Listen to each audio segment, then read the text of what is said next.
Hello, and welcome back to Car Mechanics Simulator 2014.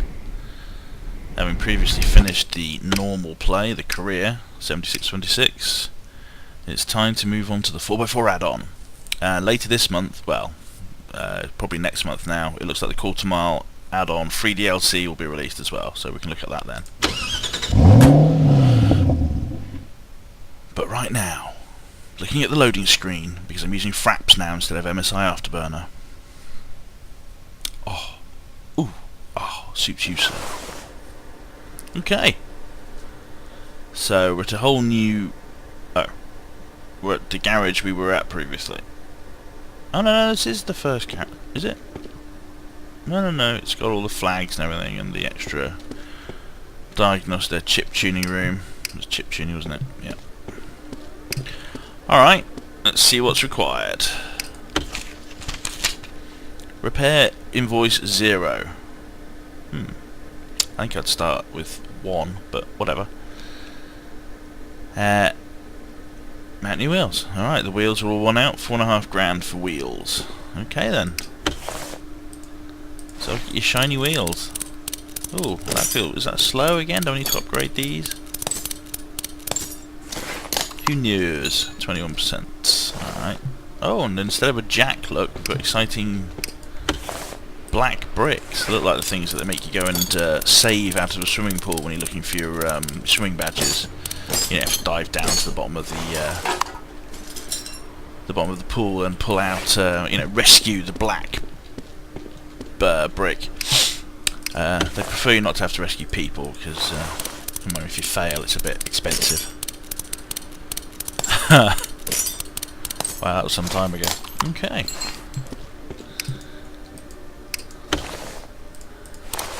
So far everything's the same, nothing's too different about the 4x4. I'm wondering if it's going to be a different general setup of the vehicles inside, or... Not quite sure what the difference is going to be, to be honest. I suppose I should have taken some notice of what those wheels were called. That won't tell me in there. Inventory. Bolthorn, Wanderer wheel. Bolton Wanderers, it sounds like, which is of course a football club in the England. Alright, I started off with some money. No, okay, it is all to be bought again, look. Yeah, I missed my bolting. Talking about bolting. Bolting Wanderer wheels. Yes. Yeah, hang on a minute. How much money did he give us? Is it £3.5 grand? Oh, 4.5, okay. And I should be getting used to, as I keep forgetting to do, test to make sure that little Vice Man isn't going to be of any assistance. So one more wheel. Yes, be nice to buy them in batches or pairs or whatever. Okay, so slapping the wheels back on. Oh yeah, forgetting that you need to be in assemble mode. Yeah, whichever one you want. Alright.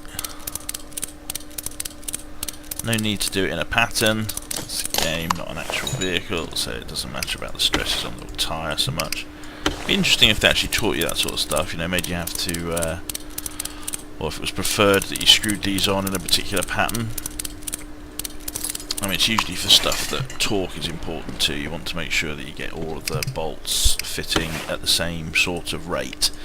You don't want the bolts getting too tight too quickly and then maybe causing some slight stresses and strange patterns.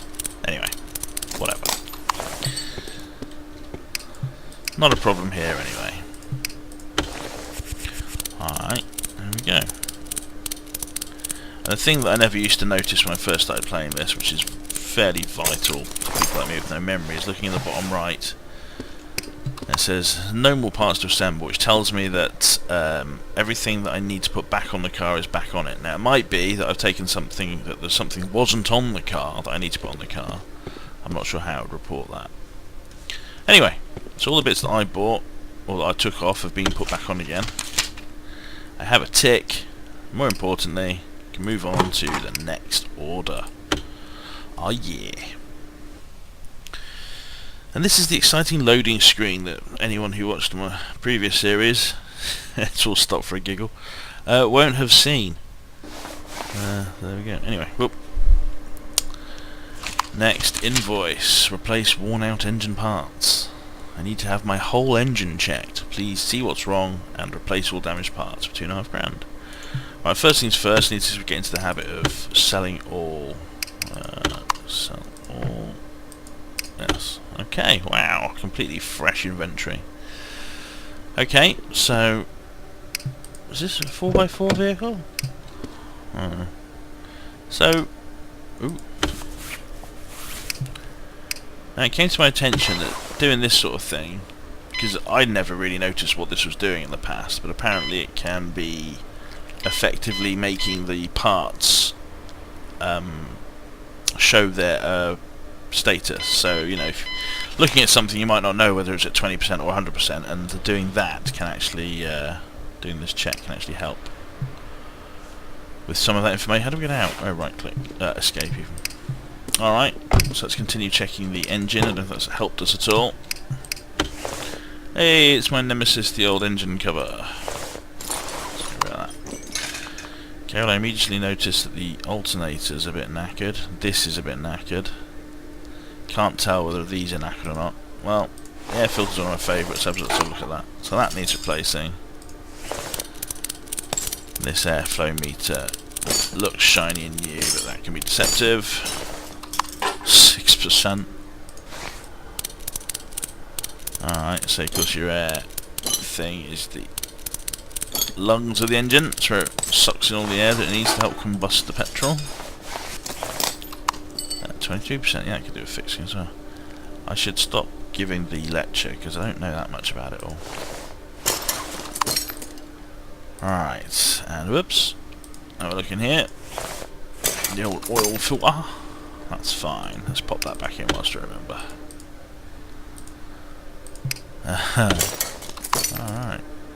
Oh, and I forgot to mention that I've reduced the graphics quality from high to medium. Now, there is one higher than high and one lower than medium.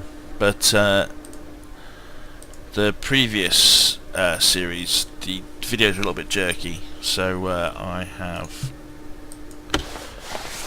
Yes, it's a bit smoother with the quality down anyway. That's what I'm getting at. Very poorly and slowly. So the serpentine belt is fine, but this alternator looks pretty knackered. See, it says it's in 12%. That might be from having run the test entirely. So that's the belt tension looks fine, but the water pump looks a bit cracked.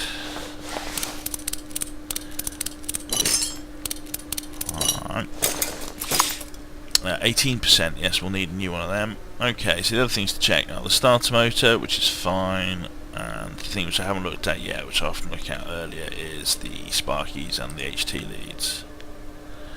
The ignition wires seem fine, and on initial inspection, we've got two dodgy looking sparkies, yeah, 21%, and so these ones tell 95 and 88, yeah. 10%, alright, okay, cool. So, on first inspection, unless the clutch and gearbox need dealing with, I'm going to hope they don't, then that should be mostly what we need to fix. Sometimes at this point you can peer at the other end of the car and notice that the filter or whatever is a bit grey. I can't really make it out from here, so... I'm not going to class that as part of the engine unless we change all these bits and they don't work.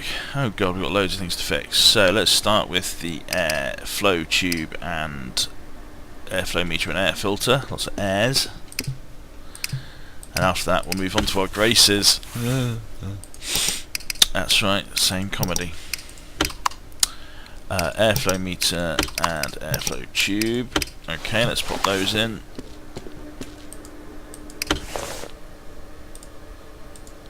Oh, am I not in? No. Assemble! Whoop whoop! Wow, I've got used to the faster bolting, it's a bit... It's not hugely faster, but it just, you know... Faster is better, that's often the case. Not always, but often. And the inner tube.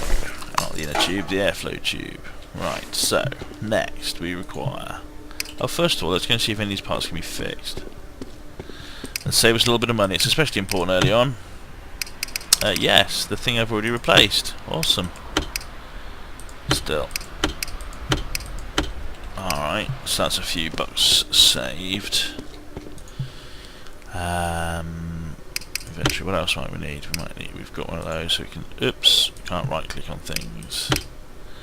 So we put that back in, sell that, yes, sell that, yes. 2 times spark plug.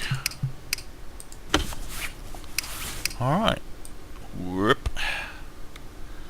Spiddly spips, 2 spark plugs. Okay then. So, oh, let's put the spark plugs in. So, in you pop. And in you pop. Stick the leads back on. Oh, I didn't check the ignition module, which again is something that's hard to tell if it's broken because it just looks factory fresh the whole time. Oh look, it says there 10%. Look. So we need a new one of those. I doubt the Vice will fix that.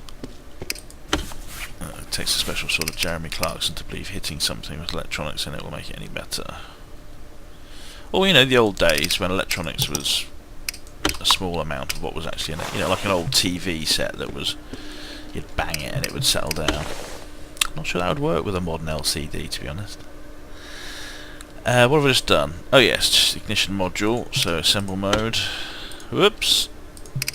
Let's go into spinning on its own. Yeah.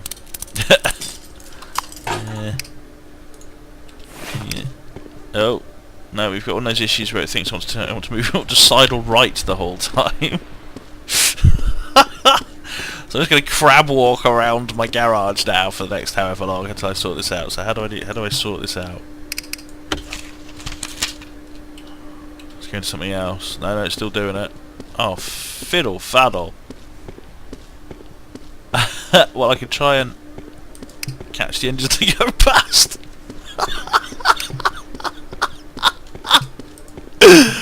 Oh crap! Right, okay.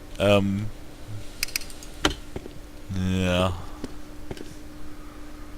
Oh, I get caught in this little bit. Look. Alright, let's.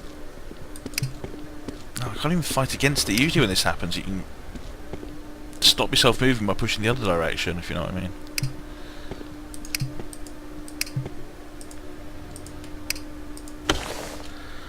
Oh, it's going to spin round the whole time.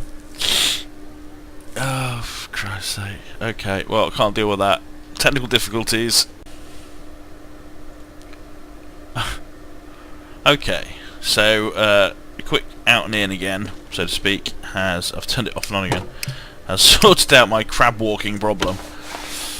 Right, okay, so where we were replacing the various bits on the side here. Why can't I look at the... Thank you. Right, so I want to put that in. Oh, I'm in the wrong mode. One water pump, freshly viced into niceness. It's nice because of the vice and the Ultiminator. Now, I don't remember looking at the tubes. The bands, I'm not sure what they were. That was 95%, okay, that's fine. And the belt tensioner, that was fine. Awesome. And the slightly misnamed, because it's less serpentine than the other one, serpentine belt. So, go on about a bit. Alright. Oh, I was putting back the ignition module, which I managed. Okay, so let's replace the wires. And my old nemesis. Now, theoretically, that's no more parts to assemble. Aye. So, let's see, let's shine it all down, make it nice for the customer and pretend that we're finished. I say pretend. We are finished! Woo! Alright, wicked. Well, that was orders 0 and 1. Keeping it relatively short, and we'll see you next time for some more 4x4 action. Yeah, cheers.